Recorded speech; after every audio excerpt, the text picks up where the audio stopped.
सबको लगता है कि अभी तक केवल पाकिस्तान में आतंकी आमिर हमजा को ही टारगेट किया गया था, लेकिन दोस्तों अब की बार जो भारत ने करके दिखाया है ना, वह काफ़ी ज़्यादा चौंकाने वाला है। क्योंकि भारत ने लगभग 3500 किलोमीटर दूर बैठे इस आतंकी को धर दबोचा है और इसमें भारत के राष्ट्रीय सुरक्षा सलाहकार अजीत डोभाल का इतना बड़ा योगदान माना जाता है कि आखिर इसको पकड़ने में किस प्रकार की भूमिका उनका है, इसके बारे में दोस्तों आपको जब पता चलेगा ना तो आप काफ़ी ज़्यादा हैरान हो जाएंगे। आइए देखते हैं कि आखिर पूरा मामला क्या है और इस आतंकी का बैकग्राउंड क्या रहा है। यह जो है किस प्रकार की साजिश भारत के खिलाफ रचने की तैयारी कर रहा था। दोस्तों शायद आपको पता होगा कि पिछले कुछ दिनों में किस प्रकार से भारत के खिलाफ विरोध एकदम चरम पर देखा जा सकता है, खासकर आतंकवादियों के द्वारा।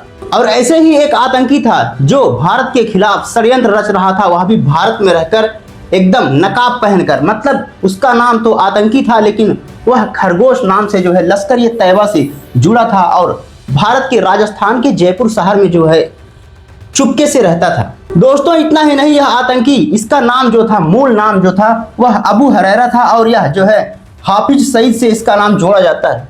दोस्तों आगे हम बात करेंगे कि आखिर हाफिज सईद कौन है और वह इतना ज्यादा जो है प्रचलित क्यों है आतंकवाद के क्षेत्र में। इतना ही नहीं दोस्तों, इस आतंकी की बात करें जिसका नाम खरगोश था, मतलब एक इसका कोड नेम था और उसका नाम खरगोश था, वह जो है एक नकली दस्तावेज बनाकर जो है भारत में रह रहा था। लेकिन जब राजस्थान पुलिस को इसकी खबर लगी तो भाई साहब यह काफी ज्यादा चौंकाने वाला था। इतना ही नहीं दोस्तों, जब इस आतंकी के बारे में राजस्थान पुलिस को खबर लगी तो इसको जो है छानबीन करना शुरू कर दिया, जिसकी वजह से इसे जो है फिर से छुप कर भाग कर जो है सऊदी अरेबिया में जाकर बसना पड़ गया था।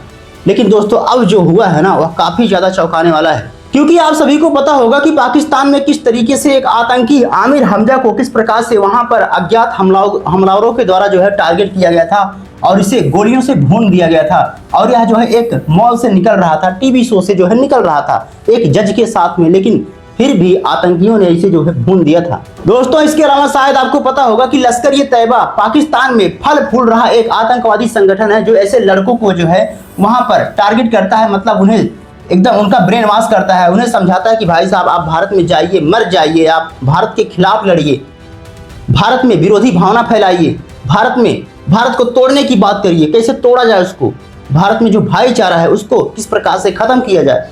ये सभी ट्रेनिंग जो है इसके द्वारा दिया जाता था। वहां पर आतंकी बनाया जाता था ऐसे लड़कों को और कहा जाता था कि अगर आप अपने देश के लिए मरते हैं तो आपको स्वर्ग में जाकर 72 हूर मिलेंगे, मतलब 72 अप्सराएं मिलेंगी। इस प्रकार का इसका जो है ब्रेन वॉश किया जाता था। और ऐसे ही एक लड़का था जो आतंकी बन गया था और जिसका नाम खरगोश नाम से था। और लेकिन जब इसके बारे में राजस्थान पुलिस को खबर लगी तो यह भाग कर जो है सऊदी अरेबिया में जाकर बस गया था।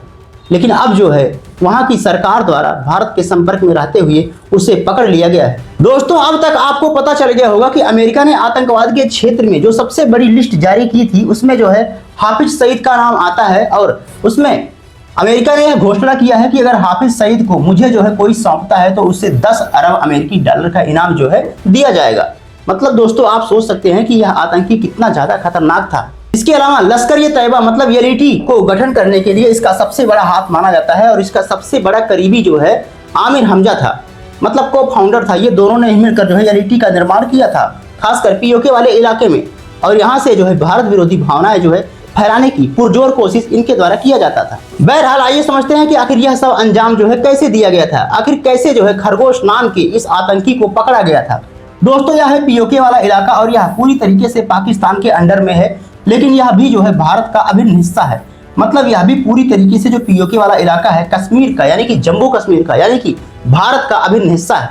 लेकिन पाकिस्तान ने इसे जो है जबरन कब्जा करके बैठा हुआ है और यहीं पर आतंकवादी गतिविधियां जो है इसके द्वारा चलाई जाती हैं, खासकर लश्कर-ए-तैयबा या फिर कोई अन्य आतंकी संगठन के द्वारा। इतना ही नहीं, यह जो है पूरा पाकिस्तान है और यह पाकिस्तान से जो है यहाँ पर आतंकवादी जो गतिविधियां भेजी जाती हैं कि जाइए भाई साहब आप भारत में लड़िए, भारत के लोगों को मारिए, वहां पर जो बिल्डिंग्स हैं उनको टारगेट कीजिए, संसद भवन को टारगेट कीजिए। इस प्रकार के जो है कोचिंग जो है उनको दिया जाता है। लेकिन सबसे बड़ी बात यह हो गई कि जब इस आतंकी के बारे में राजस्थान पुलिस को खबर लगी तो जो है छानबीन जो है शुरू कर दिया गया था, जिसकी वजह से यहाँ पर राजस्थान है और इसे भाग कर जो है टिकट लेकर, मतलब वीजा लेकर, पासपोर्ट लेकर इसे जो है सऊदी अरेबिया भागना पड़ गया था और यहीं पर जो है यह रहने लगा था।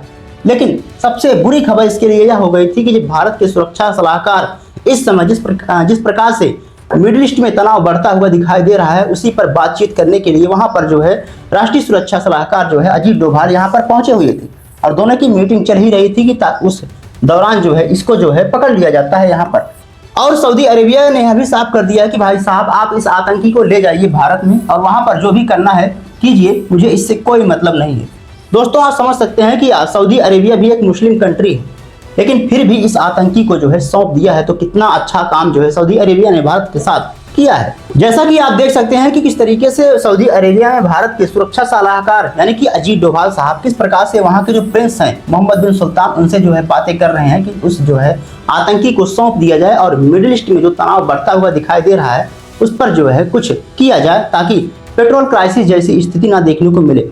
और इसी पर चर्चा हो रही थी कि इसी दौरान जो है इस आतंकी को पकड़ लिया जाता है वहां की पुलिस द्वारा और अब इस आतंकी को सऊदी अरब के समर्थन में जो है भारत सरकार को जो है सौंप दिया जाएगा ताकि जो है इसे ले जाकर जो भी करना है मतलब कड़ी सजा, जो भी फांसी या फिर जो भी सजाएं देनी है इसको जो है दिया जाए, पूछताछ किया जाए, खुफिया जानकारी जो है कलेक्ट किया जाए। बाकी दोस्तों आपको क्या लगता है कि जिस प्रकार से इस आतंकी को टारगेट किया गया था क्या वह सही था?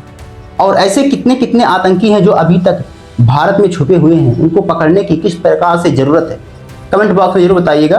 मिलते हैं अगली वीडियो में, तब तक के लिए जय हिंद जय भारत।